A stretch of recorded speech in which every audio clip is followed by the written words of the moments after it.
Keluarga saya termasuk ke dalam golongan keluarga menengah ke bawah karena ayah saya sudah meninggal dunia sejak tahun 2014. Saat ini pekerjaan ibu saya adalah seorang pengusaha kue dan pemasukan keluarga kami satu-satunya hanya berasal dari ibu saya. Alhamdulillah saya diterima di Universitas Gadjah Mada melalui jalur SNBP atau Seleksi Nasional Berdasarkan Prestasi. Kisah tragis harus dialami oleh seorang mahasiswa Fakultas UGM, Argo Eriko Afandi. Mimpi dari pemuda berusia 19 tahun yang lahir dari keluarga sederhana ini harus terhenti akibat kecelakaan tragis yang menimpanya. Nyawa Argo melayang akibat ditabrak oleh sesama mahasiswa UGM. Kalimat Justice for Argo pun menggema tak hanya di lingkungan sivitas akademik UGM namun juga lini masa media sosial. Karena kisah pilu Argo bukan sekedar berita tentang kecelakaan, namun ini tentang mimpi seorang anak yatim berprestasi yang terenggut akibat kelalaian di jalan.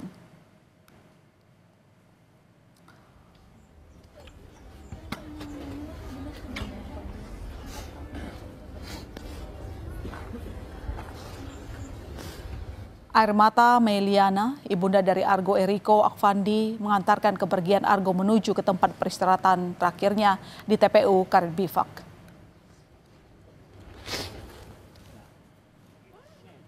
Bunga yang semestinya ringan digenggam, namun kini terasa begitu berat bagi Meliana karena harus ditaburkan di pusaran sang anak.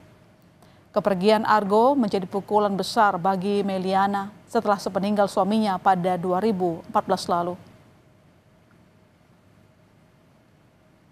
Saya bangga, di samping saya berduka tapi saya punya tangisan ya, nangis. Tapi ya sudah, saya berbaik sangka. Allah pasti akan menyiapkan lebih baik entah dengan cara apa ya. Karena kan titipannya sudah diambil, saya sudah kembalikan di 19 tahun ini, berarti tugas saya lebih jauh. Sebenarnya saya dengan diamanahkan anak yatim ini adalah bentuk tanggung jawab saya ke Allah sih Pak, lebih ke situ. Bahwa api yang ini jauh lebih berat Pak. Ya pasti. Karena ada daging Pak, beda dengan suami. Sosok yang paling terpukul atas kepergian Argo Eriko tentu saja adalah sang ibu Meliana. Bagaimana tidak, selama ini putranya Argo hanya bertumpu pada dirinya. Sejak usia 7 tahun, Argo hanya dibesarkan seorang diri oleh ibunya. Ayahnya telah meninggal pada tahun 2014. Sepeninggal sang suami, ibu Argo tak ada pilihan selain mengambil alih tanggung jawab keluarga agar kehidupan keluarga dapat terus berjalan dengan berjualan kue. Melihat perjuangan sang ibu, Argo tidak tinggal diam. Argo berjuang dengan giat belajar dan mengejar prestasi. Usaha pun tak mengkhianati hasil. Argo dikenal sebagai siswa berprestasi hingga bisa diterima di Fakultas Hukum Universitas Gadjah Mada melalui jalur prestasi. Dan dia punya semangat dan dedikasi yang tinggi terhadap masa depan dia. Karena dia punya tujuan yang sangat mulia, yaitu ingin membahagiakan ibunya yang selaku single mom hingga saat ini. Dan juga untuk adiknya yang masih SMA 1. Nah, jadi itu buat saya adalah satu kebanggaan bahwa anak saya ini mempunyai tujuan hidup yang luar biasa. Namun cita-cita Argo yang masih panjang ini terpaksa harus terhenti begitu saja. Sabtu, 24 Mei menjadi petaka bagi Argo. Saat itu pada Sabtu dini hari, Argo Eriko tengah dalam perjalanan pulang usai kegiatan di kampus dengan menggunakan sepeda motor. Berjalan dengan rute seperti biasa melewati jalan Palagan Tentara Pelajar Yogyakarta. Argo tak menyadari ada yang akan terjadi selanjutnya. Tepat pada pukul 1 dini hari saat Argo hendak putar balik di pertigaan Jalan Palagan, tiba-tiba mobil sedan putih yang dikendarai oleh Kristiano Tarigan melaju dengan kecepatan tinggi dari arah belakang. Tabrakan pun tak terhindarkan. Argo bersama motornya terpental. Sementara usai menabrak motor Argo, mobil Kristiano juga menabrak mobil yang sedang terparkir di jalan. Tabrakan yang terjadi ini membuat Argo mengalami luka parah. Nyawa Argo tak tertolong lagi. Ia meninggal di lokasi kejadian. Jenazah Argo kemudian dibawa ke Rumah Sakit Bayangkara, Polda, Daerah Istimewa, Yogyakarta. Lalu kemudian dibawa ke rumah keluarganya di Cilodong, Kota Depok, Jawa Barat.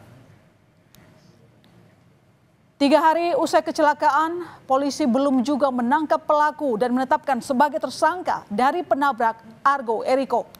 Hal ini membuat para Civita Akademik Fakultas Hukum UGM tak tinggal diam. Kalimat Justice for Aldo pun digaungkan. Patung Dewi Keadilan di Fakultas Hukum UGM pun dibanjiri dengan karangan bunga. Sebagai simbol ungkapan duka cita sekaligus menuntut keadilan bagi Argo agar penabrak segera ditangkap. Di sini kami sebagai mahasiswa Universitas Gadjah Mada juga turut berduka cita atas wafatnya rekan kami Argo, yang dimana sampai saat ini kan juga terdakwa atas nama Mas Ano dari AYUP-FEB 2022 itu juga masih ditetapkan sebagai tersangka dan sampai saat ini belum mendapat kejelasan yang lebih valid lagi. Sejumlah mahasiswa UGM juga memberikan dukungan kepada almarhum Argo Eriko saat acara wisuda program sarjana UGM pada Rabu 28 Mei 2025. Sejumlah wisudawan dari Fakultas ISIPOL UGM memasang sebuah kertas yang tercetak foto Argo dan menunjukkannya di atas podium saat menerima ijazah.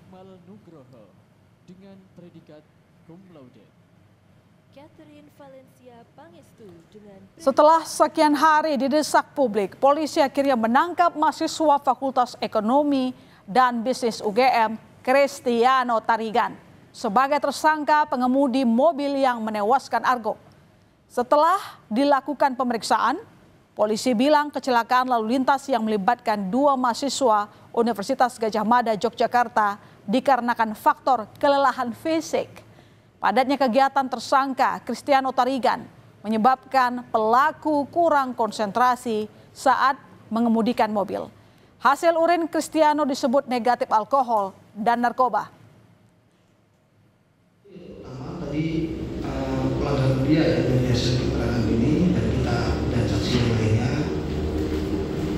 dia satu kurang konsentrasi. Ya.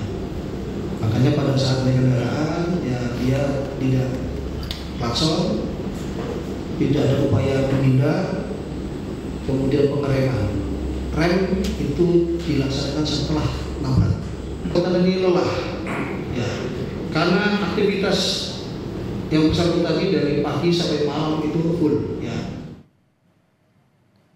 Buntut dari penetapan tersangka ini, untuk sementara Fakultas Ekonomika dan Bisnis UGM menonaktifkan sementara status kemahasiswaan pelaku Cristiano Tarigan. Penonaktifan ini dilakukan agar pelaku dapat menghadapi proses hukum secara objektif. Meski Meliana, ibunda Argo, sudah ikhlas dengan kepergian anaknya, namun Meliana bertekad terus menempuh jalur hukum demi menegakkan keadilan bagi almarhum anaknya. Meliana memohon bantuan kepada Fakultas Hukum UGM membantu menyiapkan tim pengacara dalam kasus kecelakaan Argo. Begitupun dengan kasus hukumnya, keluarga Argo telah melimpahkan kepada kuasa hukum. Outstanding pertanyaan kami kepada kejadian, baik itu ke pelaku yang sesaat sebelum dan sesudah itu tolong dikawal lah gitu loh, sehingga baik aparat dan semua yang berwenang itu betul-betul menjalankan tugasnya dengan sebaik-baiknya. Saya yakin lah bahwa kita masih mempercayakan ini kepada pihak-pihak berwenang termasuk kepolisian maupun kuasa hukum kami. Saat kecelakaan yang menewaskan mahasiswa UGM Argo terjadi, rupanya mobil yang dikendarai pelaku Cristiano menggunakan plat nomor palsu, yaitu F1206. Pasalnya, plat nomor tersebut berbeda dengan plat nomor saat dilakukan olah TKP. Hal ini menimbulkan spekulasi bahwa plat nomor kendaraan telah diganti untuk menghindari identifikasi lebih lanjut. Inilah plat nomor kendaraan yang terpasang saat olah TKP di Polsek Ngalik, Sleman. Plat mobil ini berbeda dengan mobil Kristiano Tarigan saat pelaku menabrak korban. Mobil milik Kristiano Tarigan berganti menjadi B1442 NAC.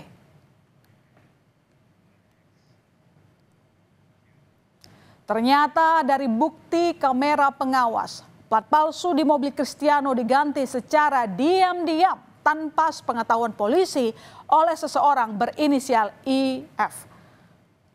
Kepada polisi, IV mengaku hanya mendapat perintah dari WI dan NR, dua orang kerabat Kristiano yang juga atasannya di salah satu perusahaan swasta. Polisi juga mengungkap fakta bahwa Kristiano Tarigan gemar menggunakan plat kendaraan palsu di mobil miliknya. Hal itu dibuktikan dengan temuan 4 plat kendaraan yang berbeda nomor di dalam mobilnya. Polisi telah memeriksa 3 orang yang diduga terlibat upaya perintangan penyidikan pada kasus kecelakaan yang menewaskan mahasiswa UGM Argo Eriko. Plat nomor yang plat nomor F diganti plat nomor B. Plat nomor itu diganti sesuai dengan aslinya di STNK. Ya, plat B itu. Namun motif dan niatnya itu berbeda.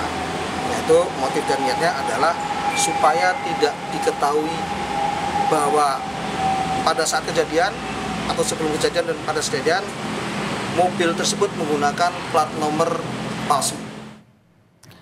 Ya, semoga kasus ini ditangani secara adil dan transparan sehingga tidak ada yang bisa lolos dari hukuman. Pelaku yang telah menghilangkan nyawa seseorang pun harus dihukum sesuai perbuatannya.